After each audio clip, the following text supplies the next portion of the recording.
l'échec de la montée en D2 digéré, la direction a voulu consolider les coulisses du club.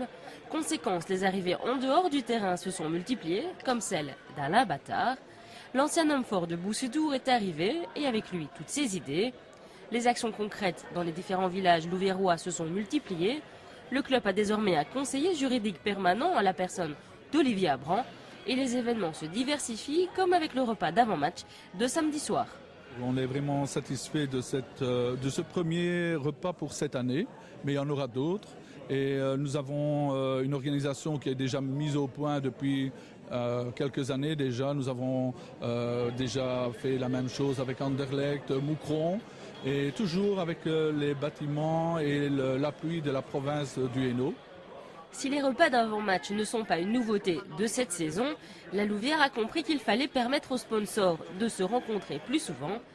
Et pour cela, le club affaires a été mis sur pied.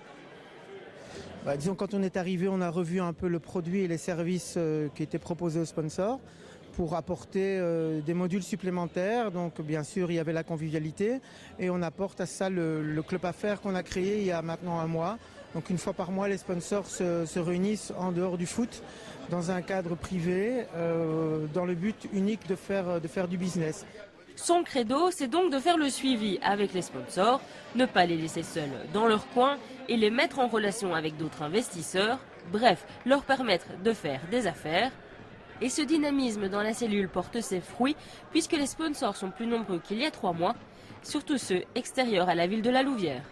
On a fait 20 sponsors supplémentaires en 3 mois. On pense pouvoir en amener 10 supplémentaires d'ici la fin janvier. Et on pense pouvoir doubler le chiffre d'affaires du sponsoring hors du FERCO dans le courant de l'année, ce qui serait déjà un très beau challenge. Avec l'enthousiasme de nouvelles personnes comme Alain Battard, il y a quand même pas mal de changements qui se passent au niveau du club. Il y a, plein de choses qui se passent au niveau de l'organisation, au niveau de l'engouement que tout le monde veut mettre pour redynamiser un petit peu le club. Et disons que c'est pour ça en fait que j'ai renouvelé un peu mon sponsoring et que je suis devenu aussi administrateur. Les arguments de la Louvière vous ont convaincu ? Absolument, ouais. Déjà, encore une fois, au niveau footballistique, la Louvière a quand même une histoire, donc étant quand même un petit supporter, on va dire, de la Louvière, j'ai été assez, c'est venu spontanément, on va dire. Mais si Alain Battard est tout nouveau à la Louvière, il travaille avec des passionnés du club présents depuis des années. Et le savant mélange d'anciens et de nouveaux permet à la Louvière de remplir régulièrement la tribune VIP du stade, à défaut de remplir pour l'instant le reste des tribunes. Mais là, il n'existe pas qu'une seule explication.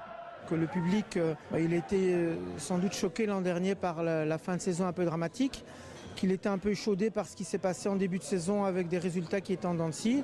Donc je pense qu'à un moment donné, les gens attendent qu'il y ait des résultats, qu'il y ait la manière. Autre élément d'explication, on vit quand même une crise qui est énorme, qui a commencé en 2008 et on en ressent encore les répercussions maintenant. Et il est clair que le ticket d'entrée pour un supporter, pour une famille moyenne, ce n'est pas forcément une dépense dérisoire et donc il faut tenir compte de ça, peut-être continuer à mener des campagnes avec des prix diminués, une campagne à 50% comme on l'a lancé. L'engouement des investisseurs pour le club phare de la Louvière ne risque pas de s'effriter. En coulisses, la cellule d'Alain Battard compte bien continuer à en trouver encore quelques-uns d'ici la fin de la saison. C'est que l'ambition au Tivoli n'est pas présente que sur le terrain. L'objectif de Division 2 s'organise à tout niveau et la Louvière l'a bien compris.